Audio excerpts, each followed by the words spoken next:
Hey guys, Lex the Great here. Back in April, I made a video talking about AI versus traditional play for solo RPG. This is a follow-up, but I think this one's more focused on using AI, and I might do a video later in a few weeks or so about using traditional play for solo RPG. I want to basically make this comfortable for both audiences that I believe view my channel, because in solo RPGs, AI is undoubtedly entering the market, this niche market, and it's worth discussing because no doubt I use AI. Recently, it's been mainly for images like this one or character pictures, for example, Bar, Mel, and Dark. For these three stooges are for my brand new Dark Trio campaign. There we go. So, why do I use AI? I have zero drawing, painting, artistic skills. It's convenient, it's fast, and from my accessibility and budget, which I have absolutely none, I cannot afford to pay actual talented individuals for my very, very small channel. I'm not a large YouTuber. I have just over 560 subscribers, I think. Granted, I've been slowly climbing the ranks very, very slowly, but I don't have the funds or a Patreon or a super chat to pay actual people who have talent to design things like this. So typing in a prompt would develop what I need for my specific videos. But I completely understand the negativity, the hatred that AI seems to have from people who prefer traditional play, tabletop play, using artwork that's from actual uh, RPG books as reference or online if they purchase it from actual artists. That I understand. That's why I'm trying to balance this approach to making this video about AI and a follow-up regarding traditional. Because in my channel, I feel like I've pretty much been dabbling in both. I'm obsessed with tabletop play, and at the same time, I'm obsessed with AI. That's just how I am at the moment.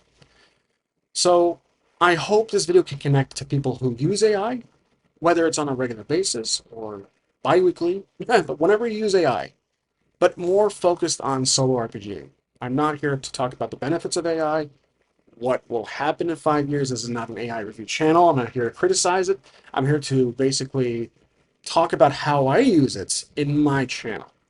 I'm expecting harsh criticism, critics to type away, which is perfectly fine. It's an open forum. Um, won't get defensive or upset about it. People have every right to share their opinion on YouTube because my channel is entirely experimental. Solo RPGing is a hobby for myself. It's a hobby for many other people, whether they use AI or not. AI, in my eyes, is a tool. I use it as a tool to create these images. Again, that's been my recurring pattern lately, is just using it for image generation. I've, of course, have used it for as a DM, even as a player, which is actually a more intriguing approach to using AI in solo RPGs. It's unique. You have to really kind of force custom instructions, pressure the AI to not be a DM, but to be the player. And it does work. The player character, more so. It does work, and it has. Even using the voice from GPT as a investigator, as the keeper in a Call of Cthulhu test run I did some time ago. That was very intriguing. Um, Using branches outside of GPT or Gemini voice when it comes to, I'm not voice, sorry, text-based chat, like AI Dungeon, Tables and Fables, I think it's called. But there are other obvious avenues where you can use AI that are specifically focused to provide you that RPG experience. So, in my channel, AI has been this swing effect, where I first started this channel mostly focused on using AI with D&D, and then slowly moved to solo RPGing. Well, it's mostly been solo RPGing at the core, but the tool itself, like the approach, the foundation, the structure of my videos was mostly with AI, and then discovering the love of traditional D&D, traditional tabletop play comparatively. It took some time for myself. But in no ways is my channel old. I'm very, I've been doing this for a year and a half, I think, or so. But I've made hundreds of videos showing my love for RPG and the different avenues, aspects I like to try it. Whether it's old OSR games, modern rules light systems like Karen, Maze Rats, whether it's using AI, GPT, or Gemini, or AI Dungeon, Fables, whatever tool. Exploring it all has been a very interesting undertaking.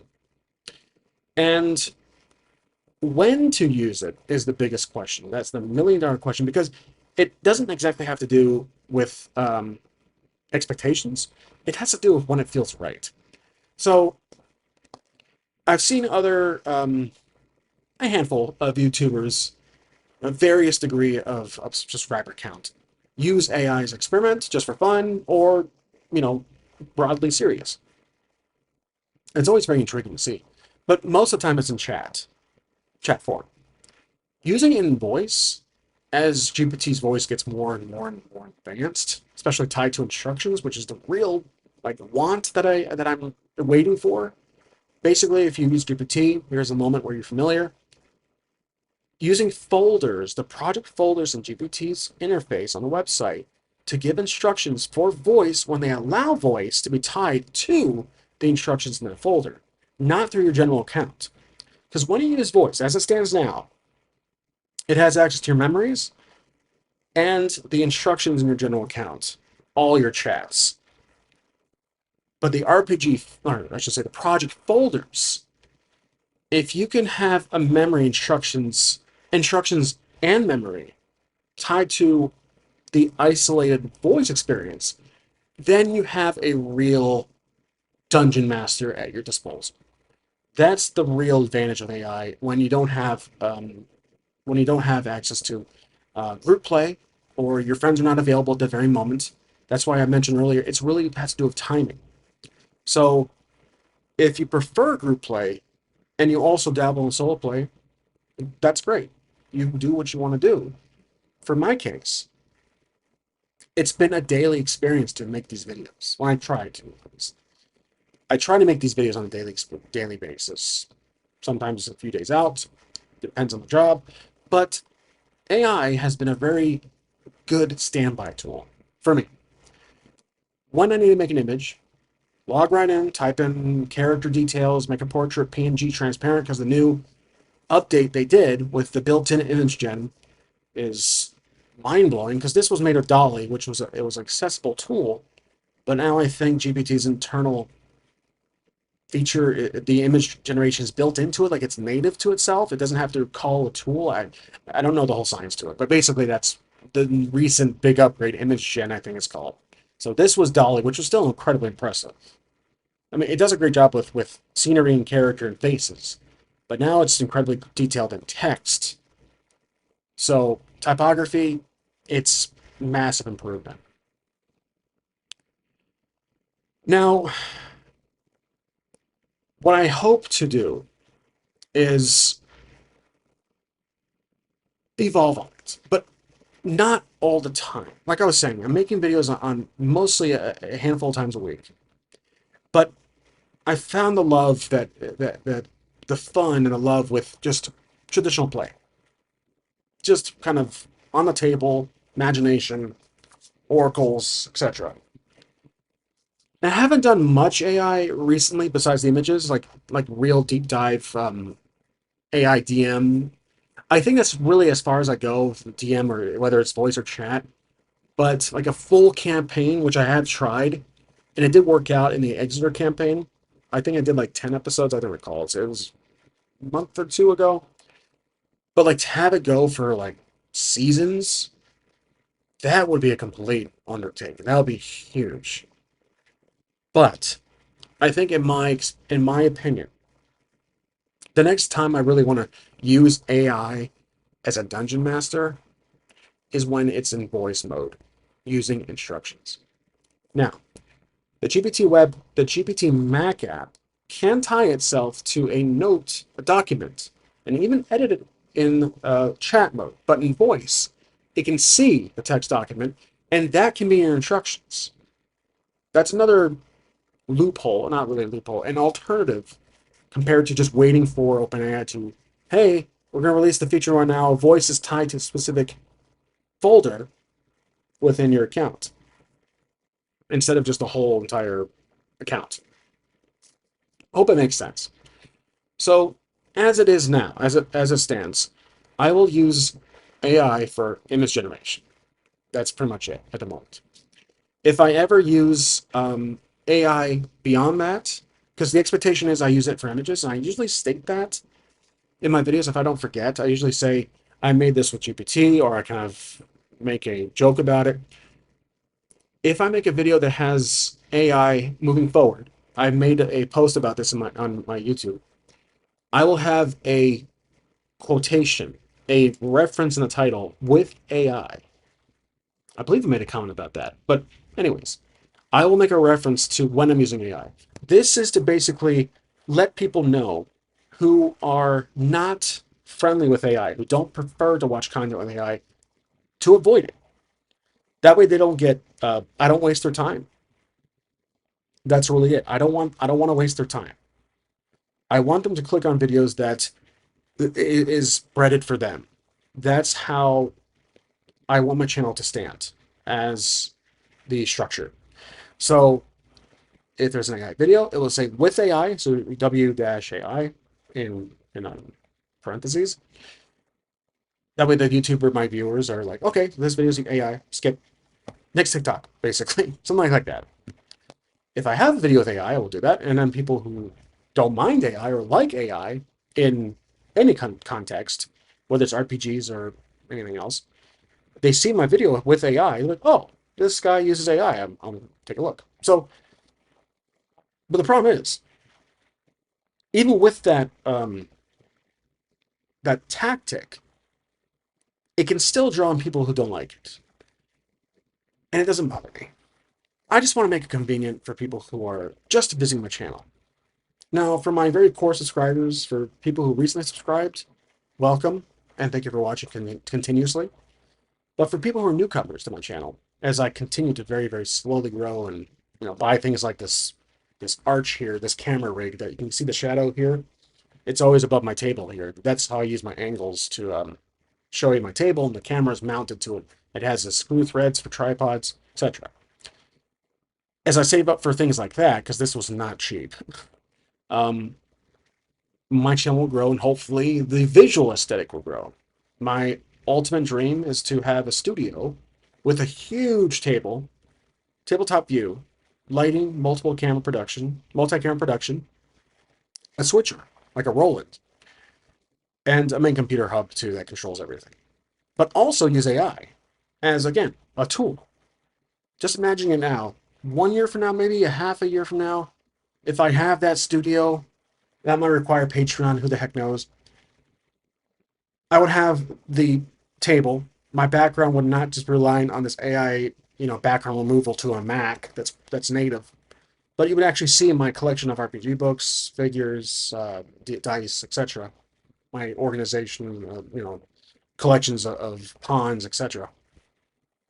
But a background that's actually friendly to look at, that's not AI generated entirely.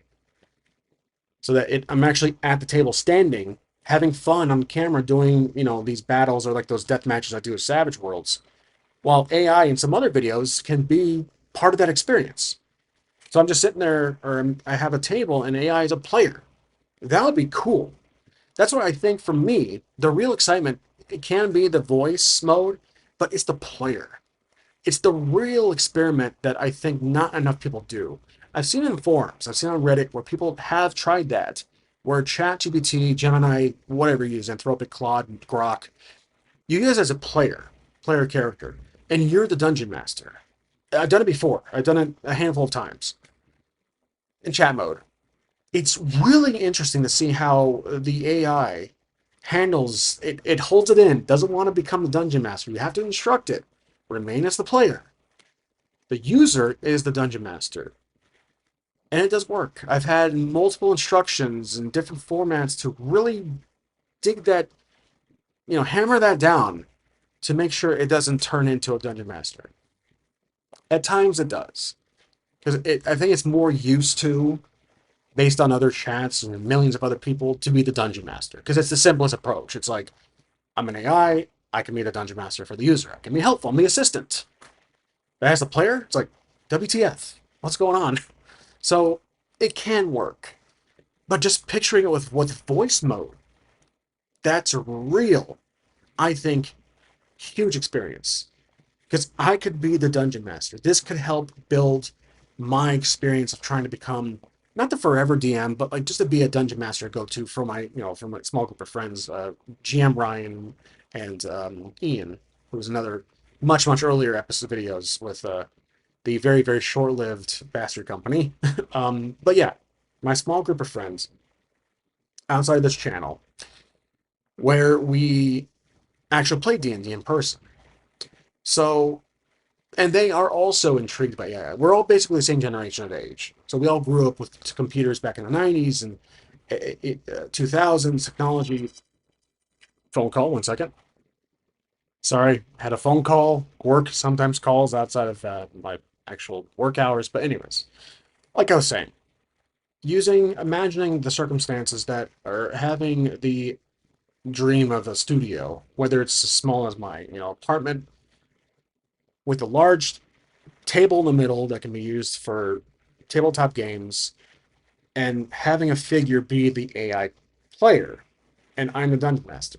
Even it controls 4 individual player characters while I am the dungeon master. You know how exciting that is? That's really cool. But to have a studio like that, it can't just be AI. It has to be myself and even friends of mine to come over and use that studio to do, again, actual campaign videos, one shots, and death matches. So it's a multi tool of options. It's the Swiss Army knife, basically, and AI is one of those knives, one of those tools. So I hope it makes sense. And for people who don't like AI, again, I will include that marker in my videos with AI. I think YouTube actually has something like that where it says AI is used in this video, but it's like beyond just an image. It's like if the video is full on AI generated, which I don't typically do, then that makes sense.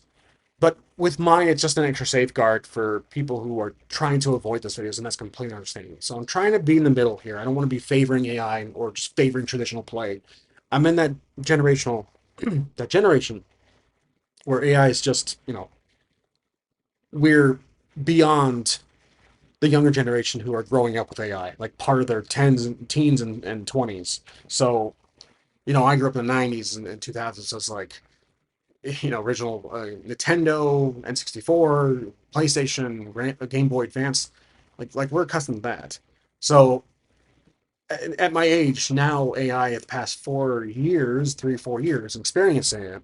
It's like, okay, well, I'm here. Let's experience it. So it's the same exact thing with me regretting not taking part in D&D back in my childhood because I didn't know about it until like later in probably in the 2000s when I'm seeing people in school playing D&D in the lunchroom or in certain classrooms. So it's like I missed all that. Like I missed all that opportunity. So and I meet people and I meet people at conventions who have been playing D&D their whole lives. And it's like, damn it, you missed that. But now it's here and I'm experiencing it. I'm trying to experience it because life is short. I'm trying to experience it on a daily basis. So, obsession, sure, it's a complete obsession of mine, but it's like I missed all that opportunity 20, 30 years to play not just D&D, but like any RPG. That's why I'm collecting collecting appropriately collecting when I can afford it, old OSR books and old games because they are more intriguing to me than current modern day RPG games. So like, I own the new D&D 2020 whatever 5.5 what they call it, but it's like, yeah, but I'm still stuck in that the old systems. Despite the fact of me being a hypocrite right now, I'm like, hey, I'm using Karen, which is a couple of years or so, like a year or two ago, or even more. But yeah, I hope this video makes sense. It was kind of informal on a tangent. Um, I'm just trying to share my experience with AI in a simple follow up to my original video. So my video in April was a comparison versus like the convenience of using AI compared to traditional tabletop play, where there's no AI whatsoever. So digital versus analog. That's another comparison. Like for people who grew up with the analog cameras and then they moved to digital. So it's like, do you still use analog or do you still use a digital camera? That was my generation. So growing up, like for example, using high eight cameras or yeah, eight millimeter cameras or high eight cassette cameras, and then moving to mini DV, which was digital technically on the tape, and then pure digital cameras on hard drive recording. So it's like that. It's kind of like that. What's happening with AI versus tabletop play. So tabletop play is the tape based analog versus AI, which is digital. So that's how I see it. It could be that analogy can be misinterpreted. I hope not, but I hope it makes sense.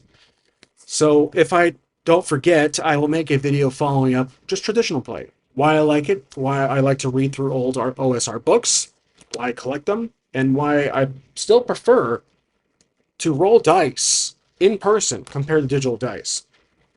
Digital dice are incredibly useful and convenient because you don't have a budget to buy a bunch of dice.